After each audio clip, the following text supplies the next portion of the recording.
35 years ago, a new Nintendo IP was born. It created a subgenre of action-adventure that would spawn multiple incredible games, such as Hollow Knight, Axiom Verge, and the Castlevania series. The series got its name from a portmanteau of Metro for its predominantly underground setting and Android for the robotic appearance of its main character in her armor. That series, of course, was Metroid, a word which would soon be applied to the main enemy species in the game. Genetically engineered beasts run amok. And today, to celebrate that series, one half of the word Metroidvania, we are going to be ranking all of the mainline 2D Metroids. Also to celebrate, of course, Metroid Dread coming out in 1 month. I am excited. So, we're not counting like Prime Pinball in this, even though I guess it's technically 2D. We're only doing like the mainline, side-scrolling platforming Metroidvania Metroid games. Metroid 1 through 4, including its remakes. I'm going to be ranking them from worst to best in my opinion. Keep in mind it is my opinion. But I'm going to be trying to keep in mind like quality overall and how much I enjoyed it. Probably how much I enjoyed it is going to play a little bit more of a role. And of course its place in history is going to play a little bit, but very little. As you will see, I might make a part 2 of this because I want to do like all the Metroid games at some point, but I haven't played most of them. I have played all of the 2D ones, so they're like basically the main line, even though a lot of people are like, oh, but Prime, Prime isn't technically mainline Metroid. I mean, you could also argue that like Super Mario is a separate line, but you know what I mean. Which I also want to do. I want to do like the mainline Super Mario games in a tier list. But right now we're doing just 2D Metroid, and I'm also not gonna count AM2R because it's not an official game. It's a good fan game. I haven't played it actually though, too. So that's also a thing. Anyway, let's get started. Like I said earlier, influence is only going to play a small role, and that's going to be very apparent with the first one. I hate to do this. Metroid 1. Metroid. Just Metroid. Worst game in the series. I like this game. Let's talk about the good parts of this game. So it's a very important and influential game. It basically started the whole Metroidvania genre. It has a lot going for it. It's ahead of its time in a lot of ways. Great music throughout. Really great design overall, world and character and otherwise. Just really good kind of visual design. At the same time, obviously graphics haven't aged well. Worst graphics in the series. Other than maybe its sequel, but we'll get to that. And I don't think the sequel is worse. I think it's better in that respect. And obviously I think it's a little bit better as a game. But we'll talk about that in a second here. The black background can make it kind of bland sometimes. It has Kid Icarus syndrome in that respect. They're literally like, it's literally considered like its sister game though, so it makes sense. Enemy placement can be totally unfair and absurd. Some of the level design is a little whack. Some of it's very good. Clunky controls, so that's never good in a platformer, because, Metroidvanias are platformers, typically. It's got a lot of great content, got good power-ups. It's not always clear as to how you're supposed to use the power-ups, but they do try. You can see a general effort in the way the levels are designed to kind of show you, like, oh, you have to figure out how to get past here, and the way you get past here, is by using the new items. And I mean, the immediate thought is Morph Ball. Immediately it shows you, like, it's like, oh, why can't I crawl? Why can't Metroid crawl? And it's because you need to use the Morph Ball. So that's an immediate one. Again, really important game. Really great overall scope for the time. Great music. It just doesn't play well by today's standards. It just doesn't work nearly as well.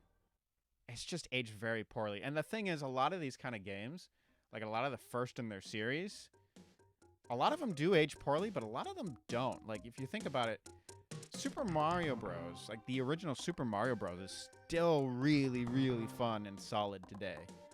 It did not age poorly. Obviously, you've got elements of graphics and like some weird glitches and shit. But as a rule, it did not age poorly. But I do think Metroid, as in Metroid 1, aged poorly. Speaking of age poorly, I'm gonna talk about Metroid 2: Return of Samus. I know a lot of people are gonna be like, "Oh, this is objectively the worst in the series," and I can see why. And I almost put it lower, especially because of Metroid 1's influence and importance to the series, obviously. I just can't in good faith because I personally enjoyed Metroid 2 just so much more. I didn't. Okay, so there's 2 Metroid games I haven't ever finished of the 6 that I've played because 2 of them have remakes, and you know which 2 those are. These 2. So I've played, a while of both of them, but I never finished either of them. But I actively wanted to play Return of Samus. I kind of stopped wanting to play the original Metroid after the first hour into it. I kind of was like, all right, I'm going to play this for the sake of playing it. In the sense of like, well, I'm gonna play this for the sake of learning more about the Metroid series kind of thing, And then Metroid 2 comes along, and one of the biggest downgrades, obviously, is the lack of color and the smaller screen. So, like, those are already, like, kind of negatives, obviously, compared to the first one. But, like, Samus's sprite is a lot more detailed. A really good play from a Metroidvania for the freaking Game Boy. It's only her second outing. Like, don't get me wrong. Like, both of these games are good for what they were. That still stands 100%. So I can totally understand why someone would consider this the worst in the series. I don't. That said, ooh, this game. The boss battles are repetitive, but I do find it extremely satisfying to fight, a bunch of Metroids in a row, and then you fight other stronger Metroids or whatever, and it's still kind of repetitive, but it's a neat idea. It's a neat kind of combat loop in that sense, I guess. I really don't want to hate the music in this game. I really don't. I want to like it a lot. But if you look at Metroid 1 again, it does a really good job at making things catchy and also atmospheric. And I mean, a few of them are a little bit stinkers here and there or whatever. But not really even. Like, they're mostly great. Like, Kraid's Lair is a classic, the OG kind of overworld kind of thing. Well, not overworld, but what is it called? Criteria theme is really good. Metroid 2, on the other hand, again, it's not even like it's... The thing is, I don't want to hate this music because it's very much not trying to sound catchy. That's very intentional, like you can tell. But it just doesn't... I feel like it doesn't get the job done of what it was trying to do. It's just kind of boring, and some of it feels... A lot of it it feels almost like, just as someone who writes music himself, it feels as if they had a general idea of what they wanted it to sound like in the sense of like what mood they wanted it to give off, and then their first go at it, they kept that. For a lot of it is what it feels like to me. Now, again, one major exception is the overworld theme, the kind of bum, bum, bum, bum, bum, bum, bum. That's a fucking bop. I love that theme. The movement's a little bit more smooth in some, in many ways. Not in all ways, but in many ways. Enemy placement feels a lot less unfair. Sound is good for a Game Boy game, especially that overworld theme. It gives off the kind of like, obviously it's 8-bit, but it's like you can kind of understand the kind of instrumentation it would have kind of feel, which is nice. Spider Ball is fun. I like the Spider Ball. That's all I have to say about the Spider Ball. I think it's fun. The music is borderline bad in this game, and it was not bad in the first one. Also, like, this one felt like it had less of a need for maps than Metroid 1, neither of which had a map. But like, even with the save states in Metroid 1, it just felt more natural coming back into Metroid 2 from like a save state, or like from an actual save area, and like kind of having an idea of where you might want to go. In Metroid 1, you get kind of lost easily. I'm sorry I'm comparing this to Metroid 1 so much, but like literally every game after this is just leaps and bounds ahead. That's why I'm comparing them so much.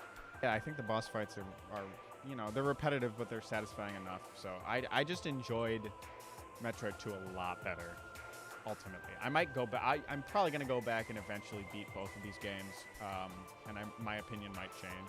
And plus, like I said, Metroid 1's influence and a lot of its ideas, you know, are just so omnipresent that it could bump it up against Metroid 2 on that merit alone.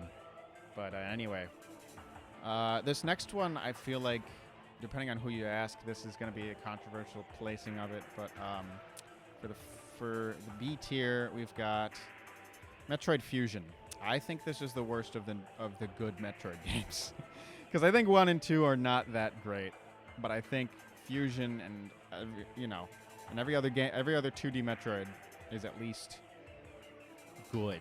I still think Fusion is good. I like Fusion a lot. It's got good movement. It's got decent music. It really went for something different with the story, which I appreciate. One problem, though, is that it's very much this weird mix of hand-holding, but also Metroid moments, as some of you might know them.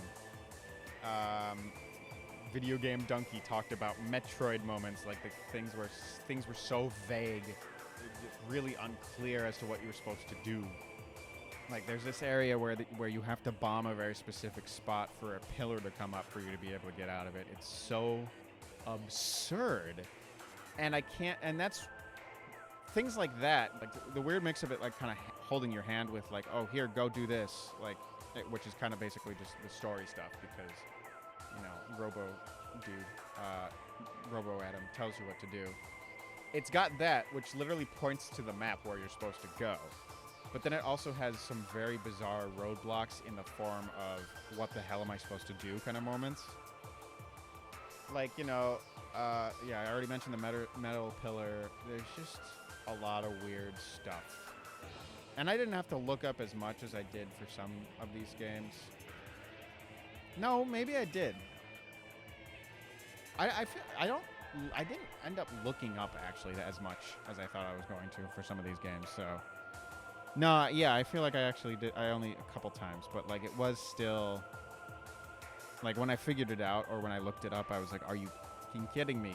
Because it was just like, "What? Why? Why would you do that?" There's some bullshit design choices in this game. Now, the atmospheric elements of this game are excellent. The whole kind of fear and dread that you feel hiding from the SAX, the saxophone, as I like to call it.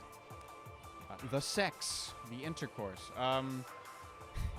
hiding from the SAX, you know, the multiple SAX, as you find out later, is really a really great touch, and I actually think it's implemented quite well. Visuals are good, particularly for the time, but like it still holds up for that style. So, other than some of the color palette choices, oh my god, the Varia suit. Or Varia suit? Is it Varia or Varia? Anyway, Varia suit with the Fusion suit in that game looks awful. It was such a poor color palette decision. It looks like someone chewed her up and spit her out. And yeah, I know the freaking Parasite X did that technically, but or X Parasite did that technically, but like no, it's gross. It's gross as fuck. Like I said, it's story heavy. It's the most story-heavy 2D Metroid, at least in the most obvious ways. You know, like it tells you what's going on, basically. I think it's paced relatively well for what it is. There's a lot of, like... It's not that hearty, so it's hard to actually criticize it, because it's not like there's that much to criticize. It's not the best, but, like, it's serviceable, and it's actually good in a lot of ways. There's twists and turns throughout that make it at least worth getting invested in. Like it actually, you know, there's some nice payoff there, and it's kind of nice.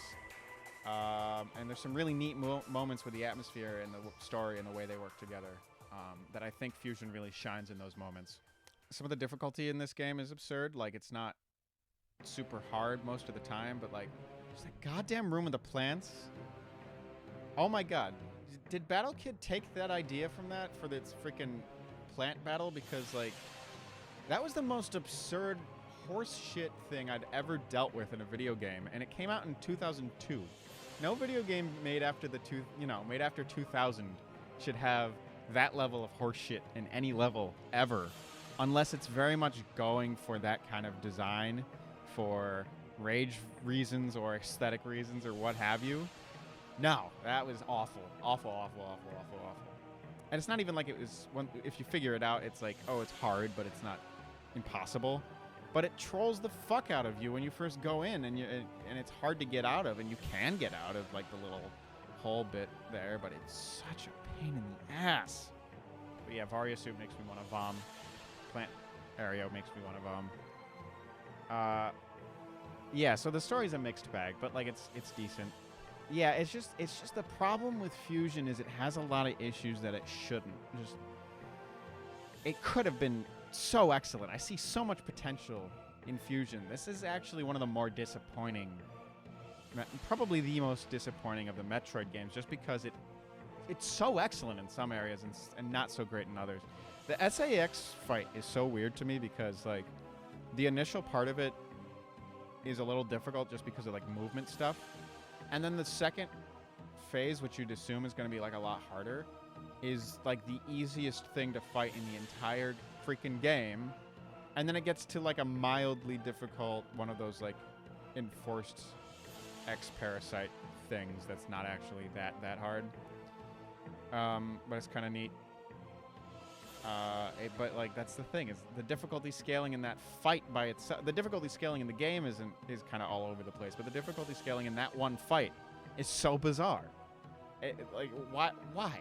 You know, like, because it's not like first time I tried to run away from the second phase or whatever, but then I found out, I'm like, oh, this jumps in a very clear arc, so I can literally stand still, shoot at it 3 times, and I win. It's so absurd. Actually, a very, very good game. In many ways, has a lot of issues. So now let's get to the next one. I almost want to put this one in S instead of just A, but I'm going to keep it in A for now, partially to balance out the thing and also partially not to give it more credit than it's due necessarily. And I'm gonna do this with Metroid Samus Returns, which is a remake of Metroid 2 Return of Samus. Not confusing names at all. Metroid Samus Returns is a love letter to Metroid 2 Return of Samus, and it fixes many of the issues the original had. Many issues. And it's honestly an excellent game in a lot of ways. There's some decent music remixes and stuff in here, and it's actually, like, a lot of service to Super Metroid, which we'll get to, obviously. It's got a lot of service to Super Metroid because there's just not as much to work with in Metroid 2 because of how weird and atmospheric and minimalist a lot of the music is in that. It's really great the way it introduces, like, the surface song. The bum, bum, bum, bum. Like, the way it does it kind of in the background and kind of this spacey kind of atmosphere. But then when you get into it and you've, like, figured stuff out, it starts to get really intense. Really love that. You could argue that, like, the pixelated style, art style is better. But if you weren't to argue this, you could very well easily say that this is the best looking 2D Metroid until Dread comes out. So there's that. 3D effect was, it's the 3DS, and a lot of the times the 3D effect isn't great. It's not that it's not great, it's just, it doesn't really add anything. And it didn't really add anything here, but, like, it works well. The new kind of counter hit thing is good. I like it a lot. There's just certain areas where it's kind of, like, rough to use, like, it's kind of weird to use. It's not like it's weird or rough, it's just, like, sometimes it makes it feel kind of shallow just because you start to rely on that. But that's kind of like, that's why you mix up your options. It's just, it becomes so good sometimes. But then there's certain enemies that, like, you can't really use it against. obviously, and certain enemies are just annoying to fight, partially because of that. Little slug things, whatever the hell they're called. I don't remember most of the species names in Metroid. I should. It's held back a bit by its repetitive boss fights that were, present in the original, but it mixes it up a bit. Zeta Metroids are super fun to fight. They are some of the most satisfying boss fights I've had in a long time, personally. Just something about them. It's not like they're super complicated to fight. It's not like you can do so much, but you can do a decent amount, and like they change up a little bit, and they're just fun to fight. They're a challenge, but they're not absurd. They're not incredibly two-dimensional. Got a lot going for it. That one robot fight is kind of neat, but it's kind of annoying at times and kind of vague. But like you figure it out pretty quickly. But it's like some of it's like, oh, what am I supposed to do? Like initially, at least. Fusion mode's good to have. I have not tried it though. I'm sure it's very good. I have not tried it. Chozo Lore. There's Chozo Lore. We get little bits of Chozo Lore. That's always nice. We're gonna learn more about them in Dread, of course. So that's nice. And I might read the comics so that I know a little bit more or whatever. But you know a little bit from the games too. It's just it's nice to have a little extra lore dump, and it's just a little added bonus for doing certain things. The little pictures that you get and everything. It's nice. I like it. So most of this game too, of course, it should be this way because it's newer. It's pretty clear. I didn't have to look basically anything up. There's like once, I think. Adding Ridley as like a true final boss there, I think was kind of a cute idea. I liked it. It was kind of like a psych, it ain't over kind of fight, which we'll get to in a little bit. We'll get to another one of those. This one feels more subjective because I feel like sometimes it's hard to nail down why I didn't like this game as much as the two S tiers you're about to see. Sometimes I wish there was a little bit more color variance in certain areas, but like for the most part, there's some really, really beautiful areas, like best in the series kind of beautiful areas. So it's not always that. Samus's head is weird in this one. Her head is just small, I feel like. And I mean, yeah, her body armor's always been kind of like big, but like in this, I don't know. Also pacing, because literally speaking, you can't run in this game, which I think this is the only 2D Metroid after 3 where you couldn't run. So that was interesting. And then they replaced it with the Zawarudo. No, but like that's another thing is the added power-ups and stuff are neat. I like them. It's just, I would have also liked to be able to run. She does run, but like she only has one pace. And that's the thing is like a circle pad. You'd think they'd be able to add in different paces. And like that's the thing is like obviously running is kind of just her normal thing, but like sprinting is what I want. It's a very, very good game, and I still highly recommend it. I just don't think it's as good as the next two. All right, so second place goes to Super Metroid. I know some of you probably expected this to be number 1. I think I expected this to be number 1 at some point. Because the joy this game gave me is like embarrassing. The level of joy this game gave me. It's so good. There's awesome movement options. It's great for speedrunning for that reason. As a really the entire series is good for speedrunning. Great music, great bosses. Plagued by the occasional Metroid moment, but not really. Like the occasional like kind of vague, like what am I supposed to do here moment, but usually not. Excellent like design, like level design, especially for like teaching you how to use certain things. And obviously this was like the first of the series to really tell you what your weapons do, really. I mean, the second one kind of, and like the first one not at all. But here it is, a third in the series, and it kind of tells you what they are. But then it like very much structures it in a way so that you kind of have to use them. It's just very good at showing you how it can be implemented. You just figure it out very quickly by necessity, just because of the way the levels are laid out, and not in a way that becomes really unintuitive either. It's just very intuitive. This might be the best aged game I've ever played. Well, It's one of the best aged games I've ever played. There's some very incredibly well aged games. I mean, a lot of those kind of more minimal games too. You can't really say, like, oh, this isn't as well aged because it doesn't count because it's so simple. Like, no, like Tetris. You can't really compare the two. But this is like one of the most well aged games in comparison to like how ambitious it was. Like the ratio there is just really incredible. A very cinematic game, especially for the Super Nintendo, and apparently that was very much like they wanted it to feel like a movie. I think they succeeded. Just the opening intro to this game of like, the last Metroid is in captivity, the galaxy is at peace, and then it turns out, oh shit, people are fucking dead. The Metroid's not in captivity anymore. You go there, everyone's dead. The Metroid's really not there. You walk into a room, you see it there, all captured. It's very, very convenient, a little too convenient. And then fucking Ridley bursts through the fucking wall. And you fight him for a little bit. He escapes. You have to escape the laboratory as it's blowing up. It blows up. Then the game really starts. Like, all this happens. And it's just, and it sounds like it might be too much, but it's just really well paced too. It's just so good. It's just so good. I could gush about this game for hours. It has its moments of being like a little absurd. But like everything, again, it's very good at teaching you what you're supposed to do.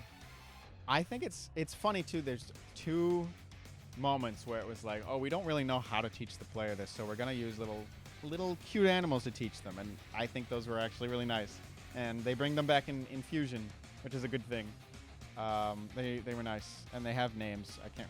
One of them was called the Edakun, I think, and that's the monkey thing, the old green space monkey thing, which teach you how to wall jump.